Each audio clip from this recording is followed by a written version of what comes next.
పల్లెటూరు వాళ్ళు వేదవతి ఇంటికి వచ్చి ఫ్యాక్టరీ వాళ్ళు పొలాలన్నీ లాగేసుకున్నారమ్మా. అక్కడ ఫ్యాక్టరీ పెడితే పొలాలన్నీ బీడిపారిపోతాయి. ఫ్యాక్టరీ వాళ్ళు ఇంటికో ఉద్యోగం అంటున్నారు. ఒక్కరి సంపాదన ఇంటిల్లి పాది ఎలా సరిపోతుందమ్మా? కొన్నేళ్లుగా ఊరికి అండగా ఉంటుంది మీ కుటుంబం. మీరే ఏదో విధంగా సాయం చేయండి అని అడుగుతుంటారు. అమ్మవారు అవని దగ్గర ఉంది. మా ఇంటి పరిస్థితే బాలేదు, ఇక మేమేం న్యాయం చేయగలం అని వేదవతి అంటుంది. అలా అంటే ఎలా అమ్మా అని ఊరి వాళ్ళు అంటుంటే ఆ రోజున అవనికి జయజయలు పలికారు. ఏదైనా సమస్య వస్తే అవనికే చెప్పుకుంటామని అన్నారు. అవనికే బెదరికం ఇచ్చేశారు. ఇప్పుడు మా దగ్గరకు వచ్చి గోడు విన్నవించుకుంటే ఎలా అండి అని శేఖర్ అడుగుతుంటాడు. ఆ రోజు మా అత్తయ్యకి అవమానం, అవనికి గౌరవం, అది ఇంకా మా కళ్ళ ముందే కనపడుతుంది. మీరందరూ పూర్తిగా మారిపోయారు అని నిహారిక కూడా దెప్పిపరుస్తూ ఉండగా ఆ రోజు అవని గారు సమయానికి అమ్మవారి విగ్రహంతో పల్లెటూరుకు వచ్చి జాతరకి ఎటువంటి ఆటంకం లేకుండా కాపాడారు. అందుకే పల్లెటూరు వాళ్ళు తమ కృతజ్ఞతను ఆ విధంగా చాటుకున్నారు. దాన్ని ఇప్పుడు మీరు తప్పుడు దృష్టితో చూస్తే ఎలాగండి అని అర్చన అడుగుతూ, నువ్వు కూడా ఆ అవనికి అభినందనల వర్షం కురిసినందుకు నీకు ఆనందంగా ఉండొచ్చు, కానీ గ్రానికి జరిగిన ఇబ్బందికే బాధ అనిపిస్తుంది అని సౌరి అంటుంది. ఇప్పుడు గతం తవ్వుకోవడం వల్ల ఉపయోగం లేదు, ఆ విషయం వదిలేండి అని ప్రసాదరావు అంటాడు. రైతులకి ఏదో ఒక న్యాయం చేయండి పెద్దవాడు గారు అని అర్చన అడుగుతూ ఉంటుంది. నా చేతుల్లో ఏమీ లేదు అని వేదవతి అంటుంది. ఇక పల్లెటూరు వాళ్ళు మీరు గొడవపడి మమ్మల్ని చిన్న చూపు చూస్తే ఎలాగమ్మా అని అడుగుతూ ఉండగా, ఇందులో నేను చిన్న చూపు చూసింది ఏమీ లేదు.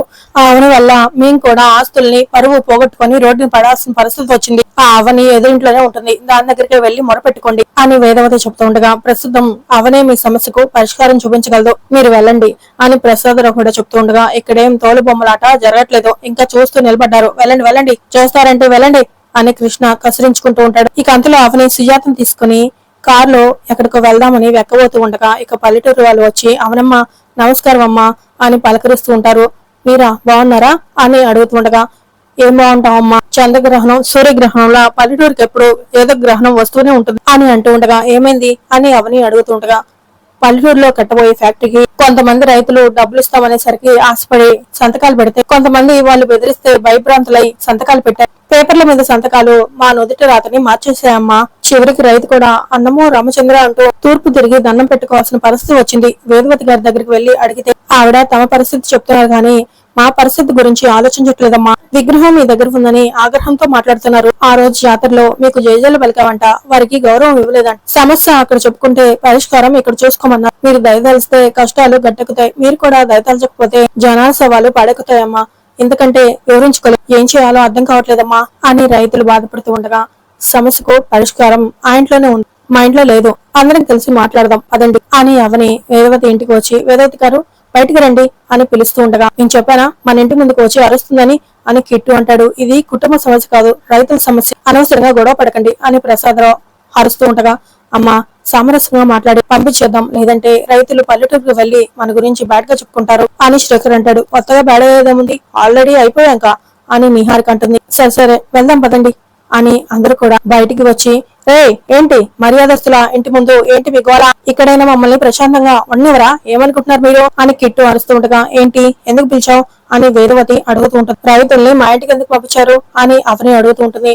అమ్మవారు ముక్కు పుడక మీ ఇంట్లోనే ఉంది, పరిష్కారం మీ ఇంట్లోనే ఉంటుంది కాబట్టి నీ దగ్గరికే పంపించాను అని వేదవతి అంటుంది.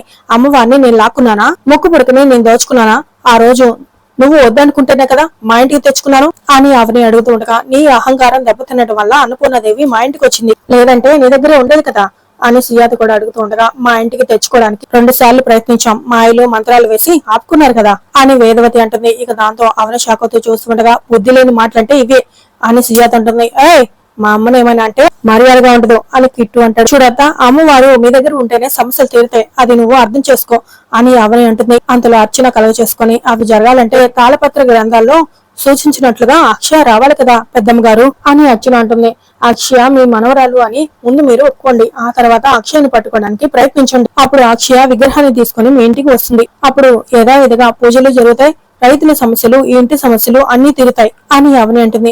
అక్షయ నా మనవరాలు కాదు, నా కొడుకు పుట్టలేదు, అవనికి వేరే రకంగా పుట్టింది అంటూ నీ కుటుంబం తప్పుడు ప్రచారం చేసుకుంటూ ఉంటే మీ బ్రతుకులు తెల్లారు, రైతులు బ్రతుకులు తెల్లారు అని సుజాత హెచ్చరిస్తూ ఉండగా, మీరు ఏ రకంగా మమ్మల్ని బెదిరించినా ఆ అక్షయనైతే మా ఇంటి వారసురాలుగా ఒప్పుకునేదే లేదు, మేము దాని గురించి ప్రయత్నం చేయవలసిన అవసరం లేదు, మీకు అవసరమైతే నువ్వు వెతుక్కో అని వేదవతి అంటుంది. అయితే మీ సమస్యల్ని మా ఇంటికి పంపించకండి, మీరు రైతులకి ఏం చెప్పుకుంటారో చెప్పుకోండి, అని అవని అంటుంది. నేను చెప్పవలసింది ఇంకేం లేదు అని వేదవతి అంటుంది.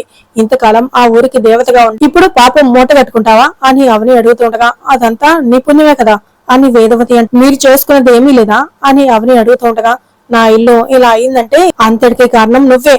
ఇక నా ఇంటి ముందు పంచాయతీ పెట్టద్దు, మా బాధలు మాకుంటాయి, రెండు వెళ్దాం అని అరుస్తూ వేదవతి చాలా సీరియస్ గా తన ఫ్యామిలీని తీసుకుని లోపలికి వెళ్తూ ఉండగా, ఇదమ్మా ఆవిడ తీరు మాకేమీ అర్థం కావట్లేదు అని పల్లెటూరు వాళ్ళు బాధపడుతూ ఉండగా, మీరేం బాధపడకండి, నా కూతురు తొందరలోనే వస్తుంది, మీ సమస్యలు తీరుతాయి, మీ పొలాలు మీకు దక్కుతాయి, ధైర్యంగా ఉండండి అని అవని చెప్తూ ఉండగా, ఇక భారం అంతా నీదేనమ్మా అని చెప్పేసి ఊరి వాళ్ళు వెళ్ళగానే, సత్యతో మాట్లాడాలక అని వెంటనే సత్యకి ఫోన్ చేస్తుంది. సత్య ఫోన్ లిఫ్ట్ చేసి ఎలా ఉన్నావు అని అడుగుతూ, బాగున్నాను సత్య అని అంటుంటే, నీకు ప్రమోషన్ వచ్చిందని కంపెనీ గెస్ట్ హౌస్ కు వెళ్తే తెలిసింది, నిజమేనావని అని అడుగుతూ, నిజమే సత్య అని చెప్పడంతో, నీ హార్డ్ వర్క్ అంటే నాకు గౌరవం అని చెప్తూ ఉంటాడు.